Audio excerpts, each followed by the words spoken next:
À l'aube du nouveau millénaire, la notion d'une présence extraterrestre crée une anxiété omniprésente dans les esprits de notre culture. Des sondages révèlent que seulement un tiers des Américains croient en l'existence des ovnis.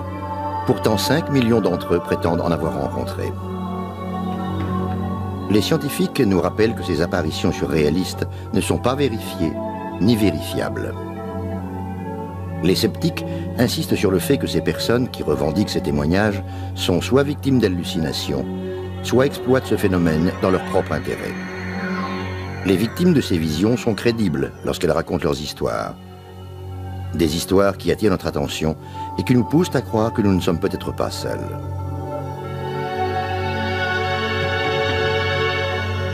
En 1955, au fin fond du Kentucky, un homme se souvient que sa famille a prétendu se battre contre les extraterrestres.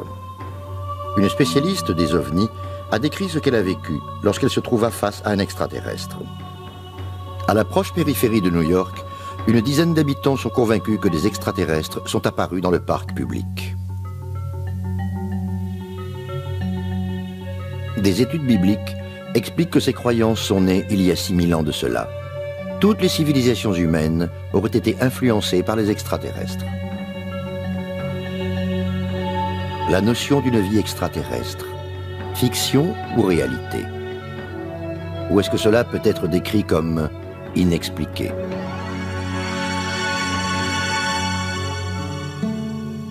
En 1955, à Kelly, dans le Kentucky, à 150 km au nord de Nashville, vivait une paisible communauté de fermiers.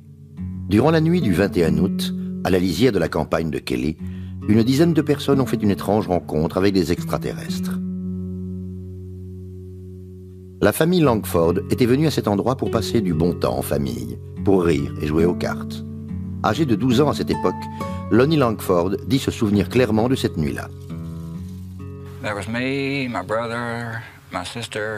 Il y avait moi, mon frère, ma sœur, 2 demi-frères, leurs femmes et un couple d'amis. Ma mère était là aussi. Nous étions assis, nous parlions, nous jouions aux cartes. Le demi-frère de mon ami Taylor a dû sortir car à l'époque il n'y avait pas de toilette dans la maison. Et lorsqu'il fut dehors, il aperçut un objet rond et lumineux.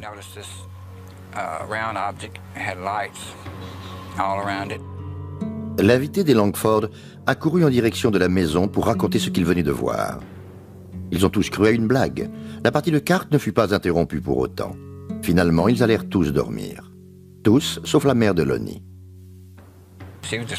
Elle était restée là, debout, avec ses grands yeux ouverts, regardant à travers la fenêtre du salon. Et elle vit ce petit objet planté là. Elle se mit à crier.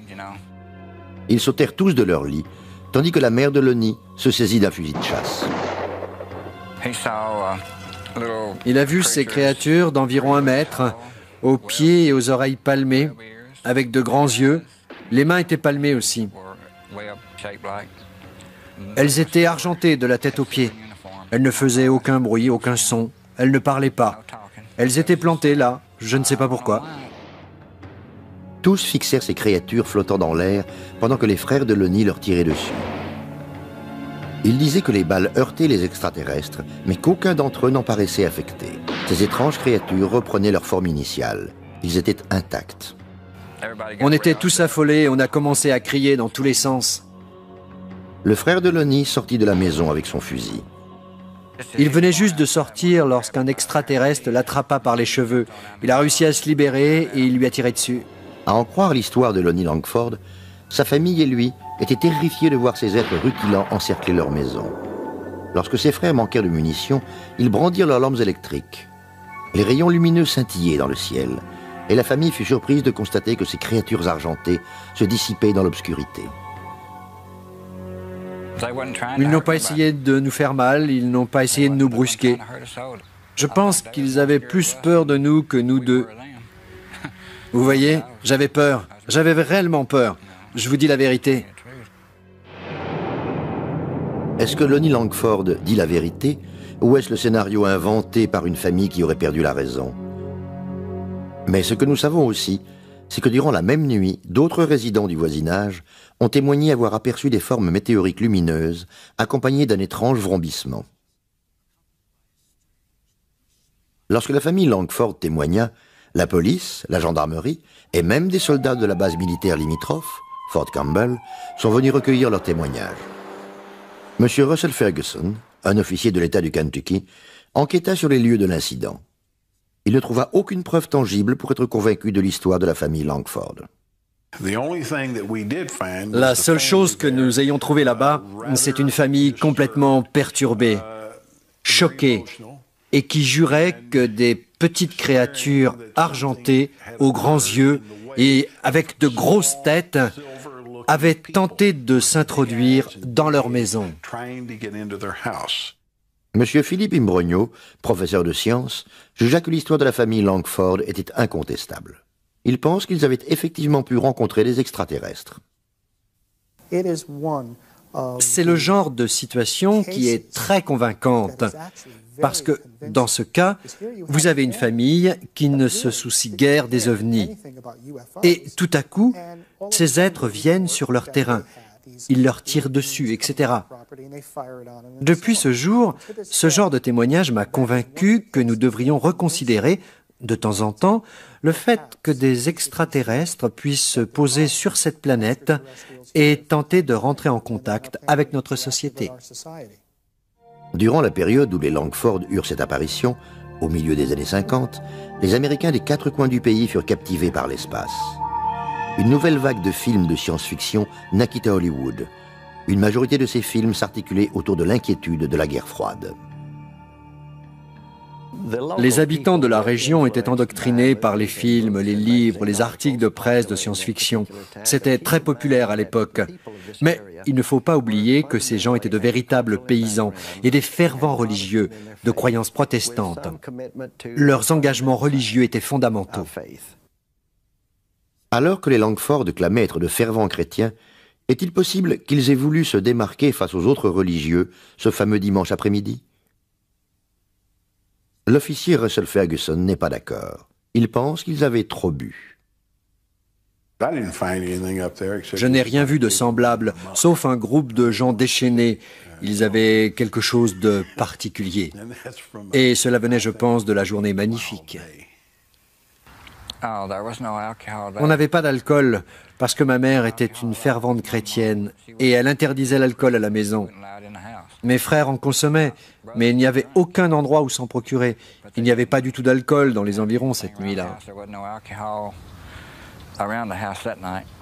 Une autre explication aurait pu être à l'origine des événements de cette nuit-là.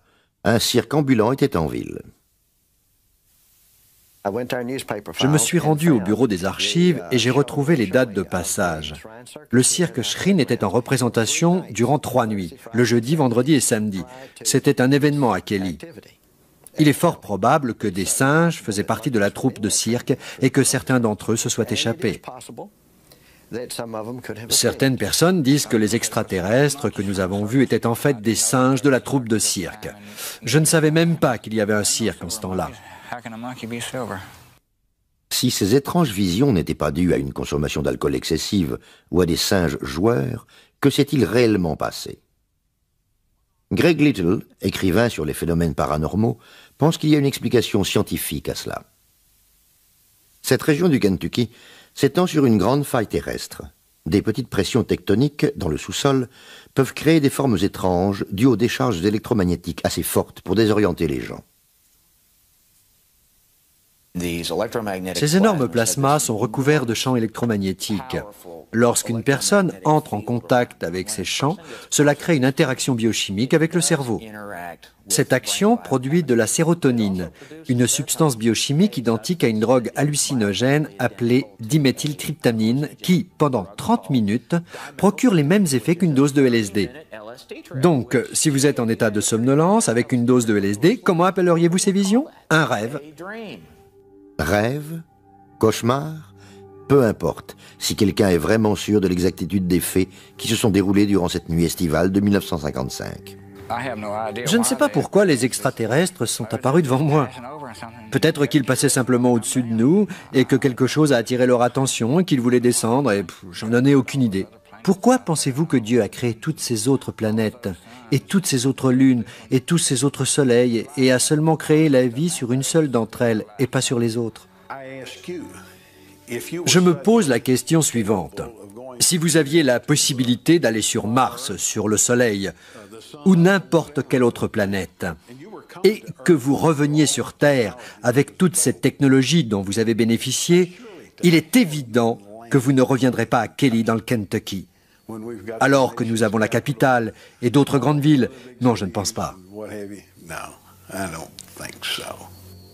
Lonnie Langford et sa famille n'ont pas été à la rencontre des extraterrestres. Selon leur récit, ce sont les extraterrestres qui sont venus à eux et la famille Langford a été prise au dépourvu. Il existe des endroits tout autour de la Terre qui sont connus, car ils sont nommés points névralgiques des ovnis. Ceci est dû aux fréquents témoignages reçus à ces endroits. Pine Bush, situé dans l'État de New York, est l'un de ces endroits. C'est ici que l'investigatrice d'OVNI, Helen Crystal, s'exerce à créer un contact avec les extraterrestres. Ayant écrit un livre sur ses propres expériences, elle croit, après 20 années de recherche, plus de 1000 photos, qu'il est évident que l'existence des extraterrestres est bien réelle.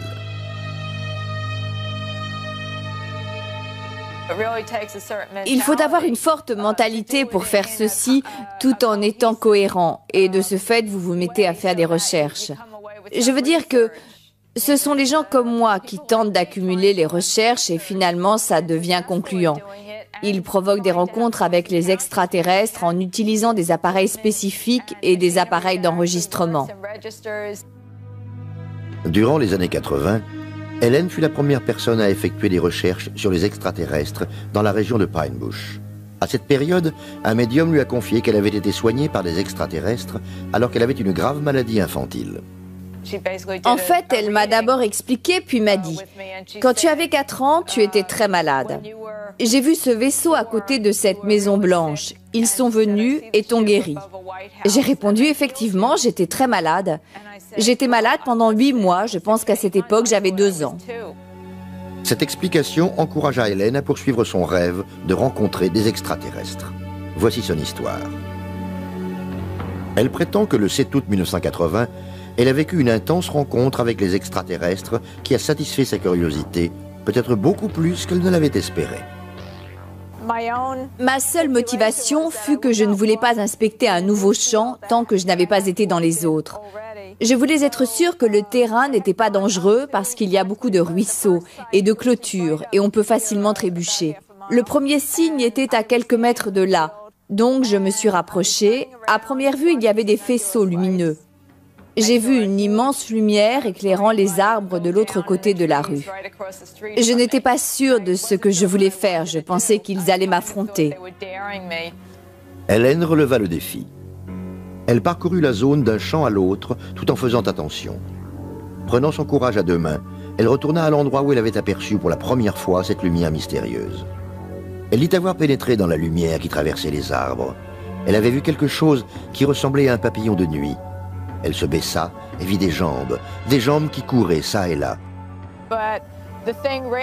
La chose a semblé courir à travers champs jusqu'à s'enfoncer dans les broussailles. Mais c'est autre chose qui m'a intriguée. Celle qui envahissait le champ, puis s'est arrêtée et m'a entourée. Les extraterrestres à Pine Bush faisaient à peu près 1,10 m de hauteur. Ils ne portaient pas de vêtements. Ils étaient beiges, un beige très pâle. Ils étaient très minces. Ils avaient une grosse tête, sans cheveux, des yeux jaunes, immenses, qui recouvraient les côtés du visage, et ces yeux fixaient ma lampe électrique. Helen se sentait saisie d'une force irrésistible due aux radiations émanant de ces créatures. Je veux dire, ils voyaient. Si tu regardes quelqu'un de cette taille, tu ne penses à rien de la même façon que lorsque tu regardes un enfant. Puis tu ressens cet impressionnant sentiment de force. Et je pense que c'était cela à ce moment précis, moment où j'ai probablement décidé de partir.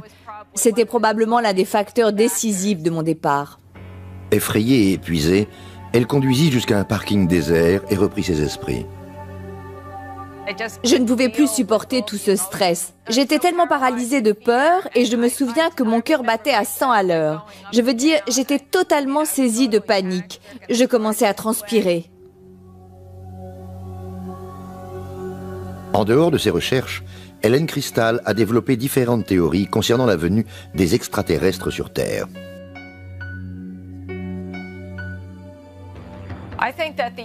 Je pense que les extraterrestres ont un problème, un sérieux problème physique. C'est pour cela qu'ils viennent en grand nombre sur la Terre. C'est peut-être une race en voie d'extinction et leur problème essentiel est la reproduction.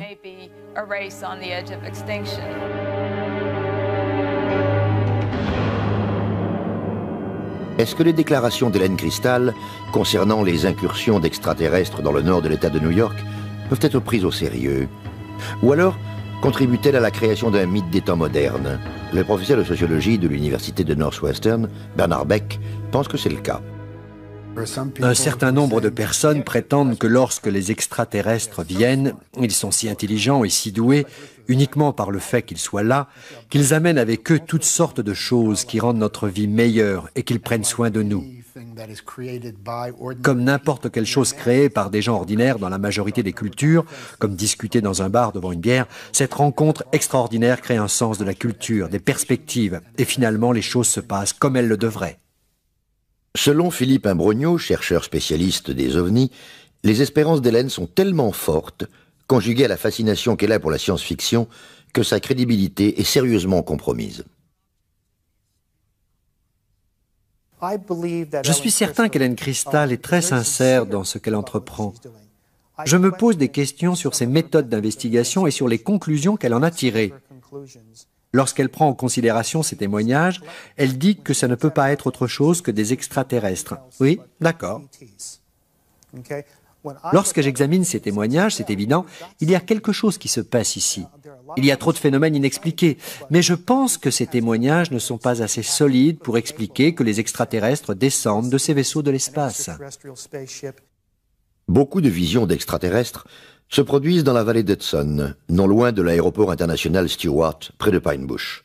M. Ken Noé, ancien contrôleur et directeur de l'aéroport, aujourd'hui à la retraite, a l'habitude d'entendre ce genre de révélations. Les gens peuvent voir des météores qui offrent des vues spectaculaires parfois. La plupart des visions dont j'ai entendu parler se déroulent le soir. De nombreux avions sont équipés de lumières aux configurations différentes. Et si les gens passent tout leur temps à regarder le ciel, ils peuvent apercevoir des choses insolites. Pour brouiller les pistes, durant l'été de l'année 1988, alors que des phénomènes étranges étaient censés se dérouler dans la région, un groupe de pilotes décida de faire une farce aux habitants de la vallée d'Hudson. Ils ont volé dans un étrange dispositif, comme dans un avion en forme de V qui ne faisait pas de bruit, et il paraissait très impressionnant. Ça paraissait tellement énorme que les gens ont tout de suite pensé à des extraterrestres, ce qui était probablement la première intention du pilote qui voulait se moquer d'eux. Cet événement a causé une grande frénésie pendant des années. Ken Noé et ses collègues se souviennent avoir été sceptiques face aux déclarations d'Hélène Cristal et la présentation de sa bande vidéo sur les ovnis. J'ai jeté un coup d'œil sur son travail, sur quelques photos qu'elle a prises, et je pense qu'elles sont sûrement douteuses. Cette bande vidéo a été tournée sur la piste de l'aéroport international. À mon avis, cela ressemble clairement à un avion. Je vois des lumières stroboscopiques et ce sont des lumières anti-collision et peut-être 2 phares d'atterrissage sur les extrémités des ailes de l'avion. Une fois de plus, je constate que c'est une image légèrement floue d'un avion. Je pense que vous pouvez voir clairement que c'est un grand avion à réaction. À cet endroit de la cassette, vous pouvez même entendre un bruit des moteurs. À mon avis, c'est un avion. Les images d'Hélène ne sont plus crédibles après avoir été examinées par des experts. Un autre problème se pose. Elle a toujours été seule lors de ses prises de vue. Monsieur Hubert de Lézal, professeur de psychologie, dit que lorsque le médium a dit à Hélène qu'elle avait été guérie de sa maladie par des extraterrestres, cette révélation a dû lui créer des illusions d'optique. Je suis certain que les gens en parlaient. La famille a probablement déploré, pleuré. On lui a certainement dit qu'elle allait mourir et qu'elle avait des chances que sa maladie guérisse. Et donc, on lui a dit qu'une personne hors du commun, une personne qui n'appartient pas au corps médical, est capable de la guérir. C'est la chose la plus importante qui lui soit arrivée dans sa vie. Elle est vivante. Psychologiquement, je compare cela à quelqu'un qui, à un moment donné de sa vie, apprend qu'il ou elle a été adopté. L'isolement géographique dans le cas d'Helen Crystal, ou l'isolement social, comme dans celui de la famille Langford, dans le Kentucky, est un obstacle à leur certitude quant à la présence d'OVNI. Cependant, il y a à peu près 20 ans, une dizaine de témoignages ont été recensés dans un parc public du New Jersey, à quelques centaines de mètres de la ville de New York.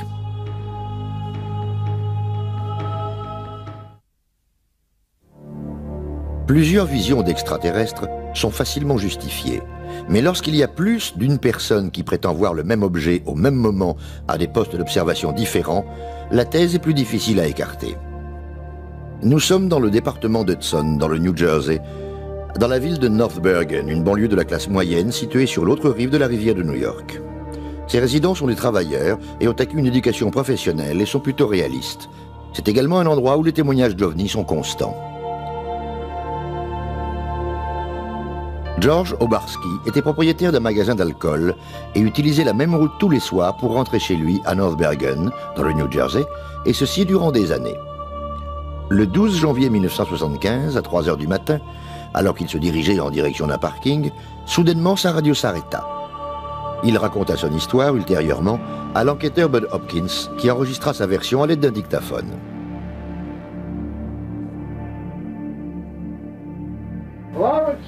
Je dirais que cette chose était à environ 10 mètres de moi, une chose énorme. Elle semblait mesurer à peu près 2 mètres. Elle ressemblait à un pancake, toute bouffie comme un pancake. Et cette chose s'est posée juste devant moi.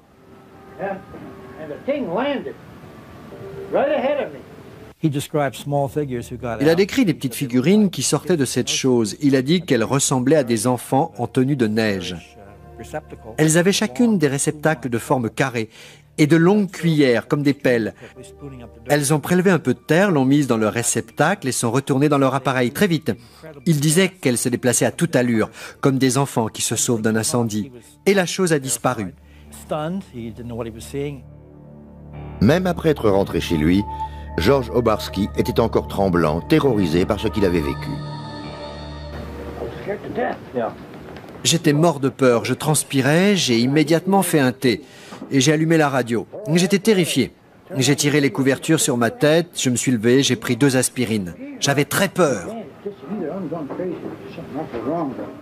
George Obarski décéda en 1990. Son fils, Frank, se souvient parfaitement de l'histoire de son père. Ce qu'il a décrit était un immense objet en forme de soucoupe. Il n'y a pas meilleure description que celle-ci pour décrire ce que vous appelez OVNI, objet volant non identifié. C'était une sorte de disque sur la base qui avait d'étranges lumières aveuglantes. Le plus surprenant, c'est qu'après son atterrissage, mon père se décrivit comme glacé par la peur. Et cet homme qui s'est fait braquer des centaines de fois au magasin d'alcool à New York savait exactement ce que la peur voulait dire. Il faisait face à ce problème tous les jours. Mais là, il a dit qu'il était terrifié. Bud Hopkins essaya de corroborer l'histoire de George Obarski avec d'autres témoignages, comme celui de ce portier qui travaillait dans la résidence Stonehenge de l'autre côté du parc. J'ai réalisé qu'il y avait une grande résidence ici. J'ai essayé de retrouver ce portier. Je l'ai appelé, il se souvenait de moi. J'ai eu une montée d'adrénaline lorsque cet homme a dit que cette soucoupe volante était descendue et atterrit dans le parc. Ensuite, il l'a décrite et c'était la même description que celle de George. Après avoir publié l'histoire de Obarski dans le journal Village Voice, Bud Hopkins continua à rechercher d'autres témoignages éventuels. Par la suite, les membres d'une famille firent un autre témoignage. Ils ont vu cet objet atterrir dans la rue. Il faisait 12 mètres de haut et était incliné. Ils en ont fait une description très précise. Et bien que la mère fût malade, elle a couru en chemise de nuit, pieds nus, avec le père. Ils ont suivi cette chose qui descendait la rue. À North Bergen, un professeur, Madame Anne Karlovich, disait qu'elle était sceptique et qu'elle ne prêtait pas attention aux rumeurs que ses filles avaient entendues à propos de l'hypothétique incident du parc. En 1975, nous avions entendu cette histoire d'incident sur cette soucoupe volante dans le parc. Donc ma fille et ses copines s'y rendirent. Elles sont revenues en courant pour me dire qu'elles avaient vu des traces de brûlures en forme de cercle gravées dans la pelouse. Dans la résidence Stonehenge, il y a une grande façade vitrée et celle-ci a été cassée par un faisceau lumineux provenant de cette soucoupe volante. Les enfants étaient terrifiés. Frank Obarski s'était rendu à cet endroit avec son père. Il savait que son père était un homme pragmatique, donc c'était difficile pour lui de comprendre pourquoi il croyait tant ces faits irrationnels. Il ne semblait pas trop s'intéresser à des choses qu'on ne pouvait pas justifier ou qui n'appartenaient pas à la routine quotidienne. Donc, j'ai eu beaucoup de mal à comprendre mon père lorsqu'il m'a raconté cette histoire.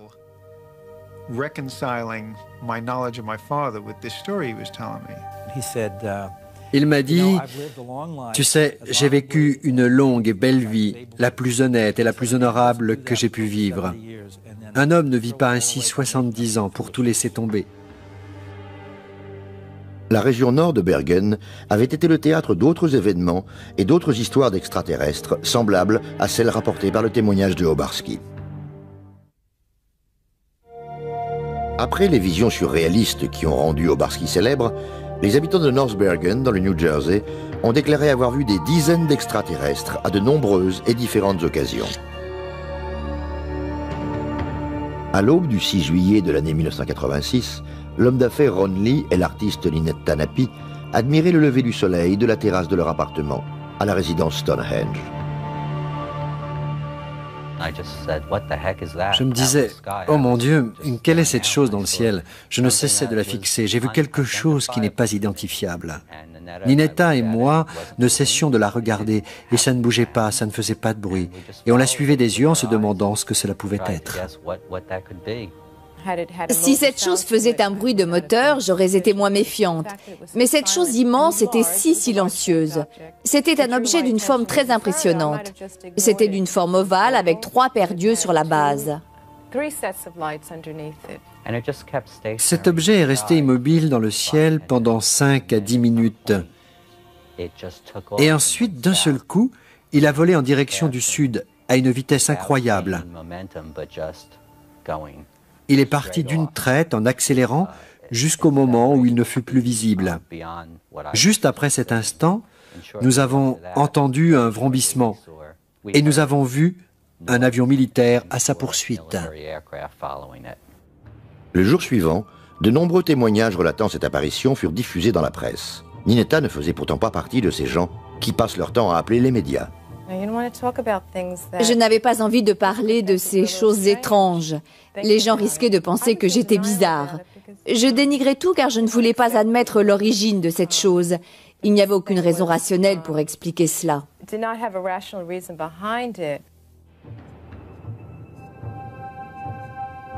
2 ans après, dans la même région du New Jersey, Dave DeLia déclara avoir vu un ovni le jour de la Saint-Patrick de l'année 1988 au-dessus du parc d'Hudson.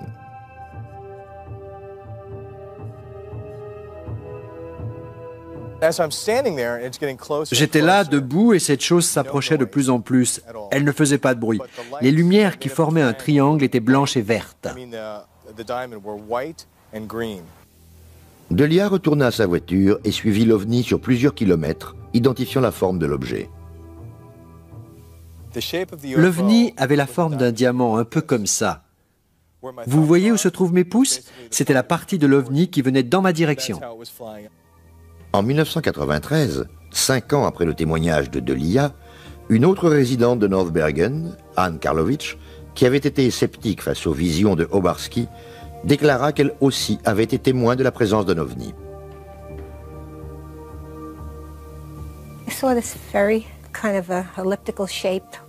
J'ai vu cette forme ovale avec de larges lumières aveuglantes. En la regardant, je me suis dit, « Mon Dieu, mais qu'est-ce que c'est ?» Et c'était bien ce que je pensais, ça bougeait très lentement. Alors j'ai fait demi-tour avec ma voiture et ça a disparu. Je suis rentrée à la maison en racontant ce que je venais de voir à mon beau-fils et il m'a dit qu'il l'avait vu lui aussi.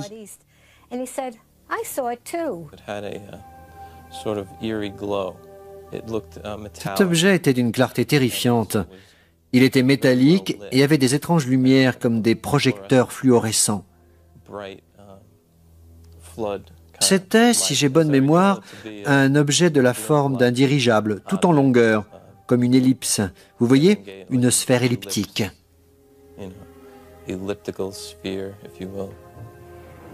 Joe Bache se souvient avoir lu le jour suivant dans les journaux que tous les dirigeables de la région étaient restés au sol à cause du mauvais temps. Je sais que ce n'était pas ça.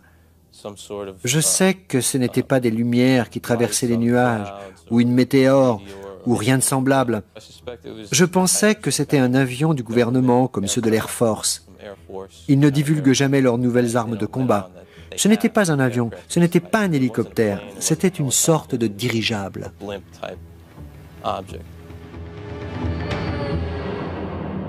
Il est évident que les habitants de cette région sont persuadés avoir vu des ovnis.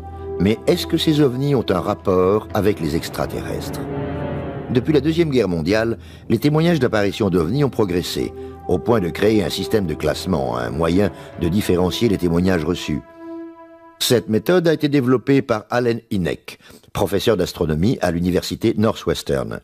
C'est lui qui inventa la phrase « rencontre du troisième type » pour décrire les contacts entre les humains et les extraterrestres. Philippe Imbrogno a collaboré à l'élaboration du dernier livre de Hynek en 1987. Ils ont recensé tous les témoignages provenant de la côte est des États-Unis. Philippe Imbrogno disait qu'ils se comptaient par milliers. À partir du moment où j'ai commencé à enquêter sur d'autres cas de témoignages, j'ai réalisé que je venais juste de toucher la pointe de l'iceberg. En fait, depuis un peu plus de 5 ans, il y a eu 7000 témoignages.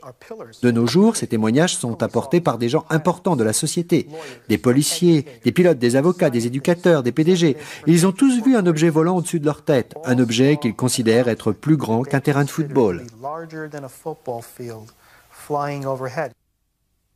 Hubert de Lézal soutient le fait que les gens qui disent avoir vu un ovni sont des gens qui font l'erreur de croire voir ce qu'ils imaginent. Ce que nous examinons, c'est un phénomène de perception qui vient d'une enfance mal vécue, dans de mauvaises conditions, et qui engendre des apparitions sur lesquelles les objets prennent forme. Posez-vous la question de savoir si, en plus, ces personnes sont myopes, dyslexiques ou astigmates, ou souffrent de n'importe quelle autre déficience optique. Et maintenant, reconsidérez la question non pas sur les objets non identifiés, mais sur les objets immobiles non identifiés. Je sais ce que j'ai vu. C'est tout ce que je peux dire. Je sais que j'ai vu quelque chose qui ne ressemblait à rien à ce que j'avais vu auparavant. La journaliste Sally Deering a grandi dans la région de North Bergen.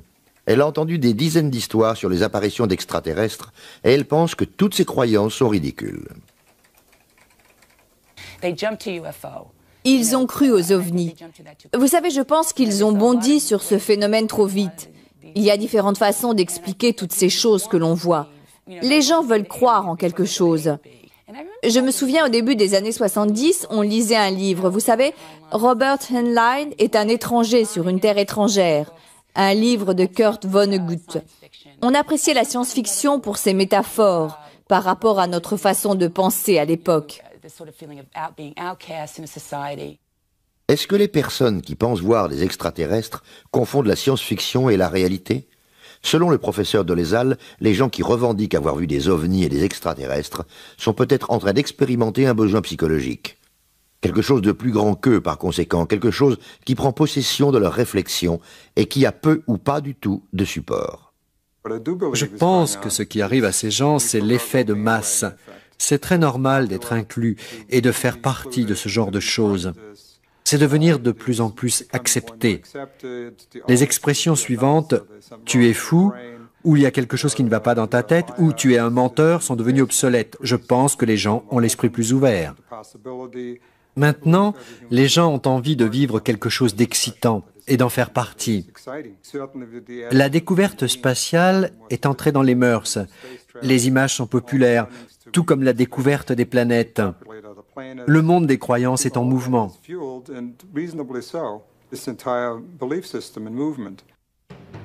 Bien que les sceptiques, comme le professeur Dolezal, attribuent d'incontestables raisons pour expliquer que les gens pensent avoir vu des choses irréelles, les convaincus, eux, se souviennent avoir été irrités par le scepticisme rencontré. Frank Obarski reste perplexe face à la soi-disant expérience de son père. Cela lui faisait de la peine de voir que les gens ne le croyaient pas. Et c'est ce que je trouvais de plus triste dans tout le contexte de cette histoire. C'est ce qui m'a le plus ennuyé. Je suppose que ça fait peur parce que c'est l'inconnu. Vous savez, les choses qui ne nous sont pas familières nous effraient. C'est venu et c'est reparti. Je peux avoir tort, bien sûr, mais c'est la seule fois de ma vie où j'ai vu quelque chose d'inexpliqué.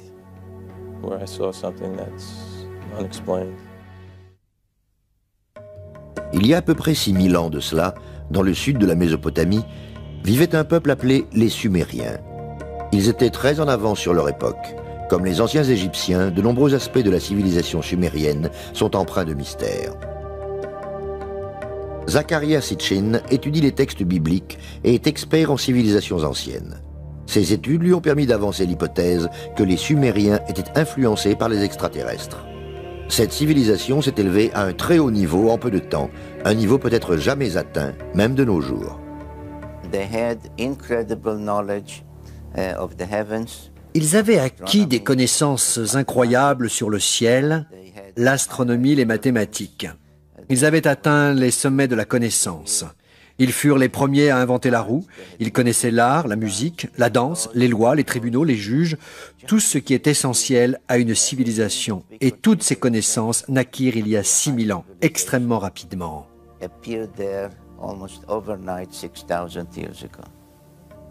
Sitchin pense que lorsque les Sumériens ont atteint les sommets de la connaissance, 4000 ans avant Jésus-Christ, les comportements sociaux de cette région changèrent brusquement, peut-être à cause de l'influence indirecte des extraterrestres.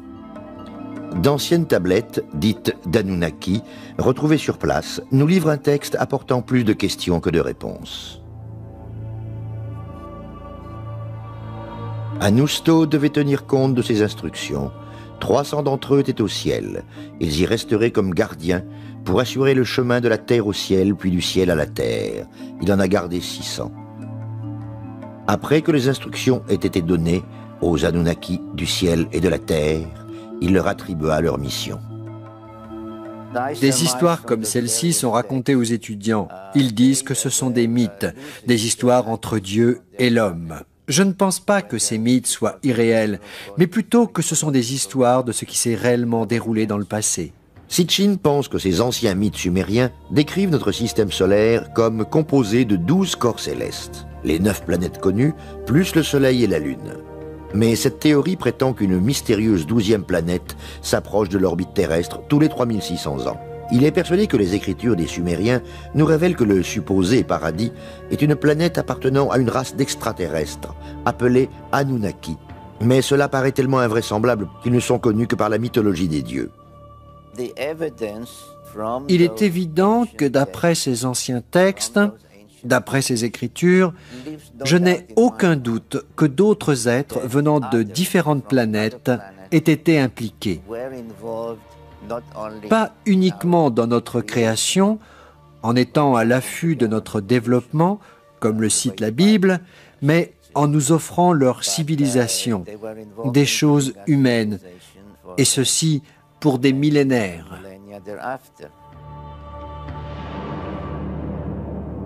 La quasi-totalité des études faites sur les Sumériens rejette les hypothèses du professeur Sitchin. Le professeur Miguel Civil prétend que les Sumériens développaient les mêmes comportements que le reste de l'humanité. D'après mon expérience, il n'y a rien dans l'évolution de la culture du sud de la Mésopotamie qui ne peut pas être expliqué par l'évolution normale de la culture en général. Le professeur Miguel Civil soutient que les textes de la mythologie sumérienne ne sont ni plus ni moins que ce qu'ils semblent être, des mythes. Il questionna Sitchin sur ses recherches et ses conclusions. L'auteur mélange plusieurs langues et explique une forme de langage par une autre. Parfois, il ne semble même pas reconnaître un mot sumérien d'un mot arcadien ou hébreu.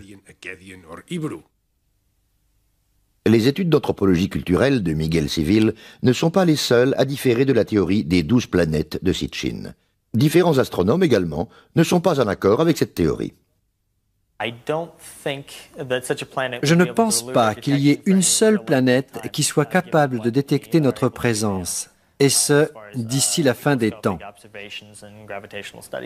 Ce que nous devons faire, c'est mettre de côté les télescopes et toutes les études sur la gravité. Ce sera plus intéressant. Bien sûr, l'être humain découvre d'autres planètes, et la NASA a récemment trouvé des microfossiles sur la planète Mars.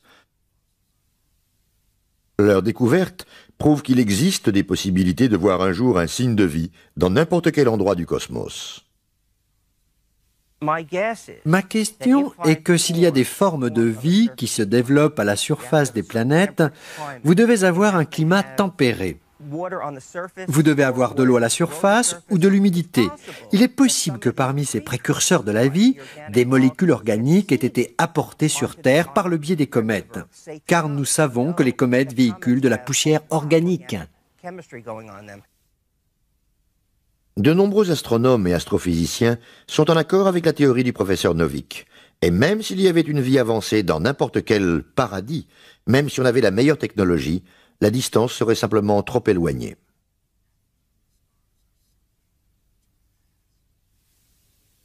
Il existe peut-être une civilisation avancée dans notre galaxie. Mais si vraiment il y en a une, elle est beaucoup trop loin. Il n'y a aucune chance de la voir un jour. Elle est à des centaines d'années-lumière d'ici. Il n'y a aucune chance. On n'aura jamais de visite.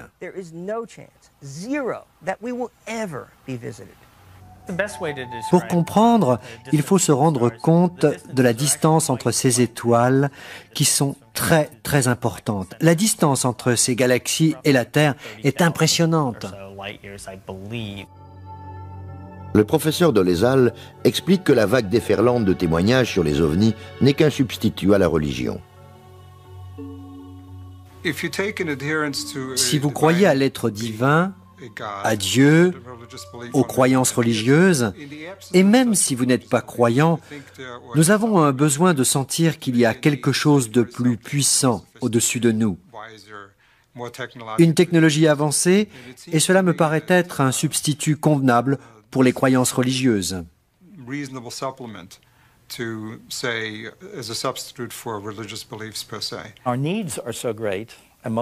J'ai besoin de ressentir une grande émotion pour être religieux, et je pense que c'est très difficile.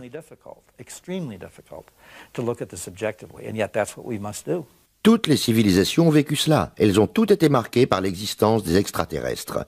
Mais maintenant, nous avons un langage qui nous permet de dire que ce sont des extraterrestres, à l'inverse des anciennes civilisations. Si tous les scientifiques de la Terre travaillaient ensemble sur le sujet pendant 1 an seulement pour trouver des réponses à nos questions, au lieu de passer leur temps à critiquer ou à se demander si c'est une vraie science.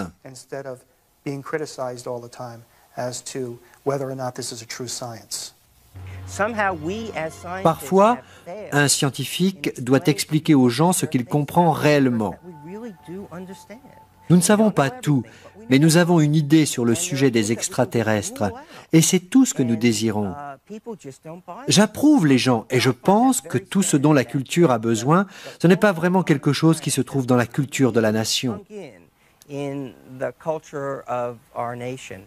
Bud Hopkins pense qu'il est trop avant-gardiste pour imaginer que des ovnis puissent exister, mais s'il avait fait des recherches sur les visions des témoins, il aurait acquis une meilleure popularité.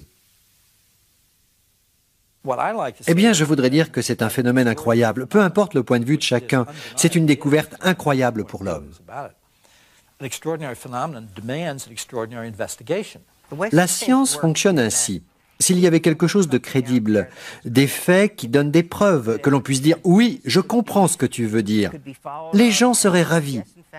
Mais s'il existait un miracle qui permettait de fonctionner comme cela, les scientifiques l'auraient déjà adopté. Les sceptiques insistent sur le fait que les milliers de témoignages rapportés sur les ovnis et les extraterrestres ne vont pas changer l'opinion, ne serait-ce que d'un seul scientifique. Mais les gens vont continuer leurs recherches avec la même hargne et dire que ce qu'ils ont vu est réel. Mais sans preuve physique, nous ne pouvons faire que des suppositions.